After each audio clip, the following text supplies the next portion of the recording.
আমার সাথী এমএলএ, 2 টার্মের এমএলএ জুয়েল মুর্মুজি, আমাদের উত্তরবঙ্গের কো ইনচার্জ গোবিন্দ চন্দ্র মন্ডল, রাজ্য আদি ওবিসি মোর্চার সভাপতি প্রবীণ নেতা অজিত দাস, আমাদের অন্যতম জেলা নেতৃত্ব কৃষ্ণা সরকার, শ্রীমতী বীণা কীর্তনিয়া, শ্রী অভিষেক সিংহানিয়া, শ্রী শ্রেয়াংশু ভট্টাচ, শ্রী রতন দাস, শ্রী অভিষেক মিশ্র, শ্রী নির্মল চন্দ্র মন্ডল, শ্রীমতী অনিন্দিতা প্রামাণিক, শ্রী রূপেশ আগরওয়ালা, শ্রী শ্যামচাঁদ ঘোষ, শ্রী শিবেন্দু শেখর রায়,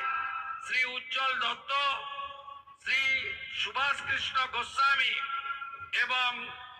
অজয় দাস সম্ভবত আসেননি, তিনি আমাকে মালদায় স্বাগত করে ওখানে অপেক্ষা করছেন। এবং বিশেষ করে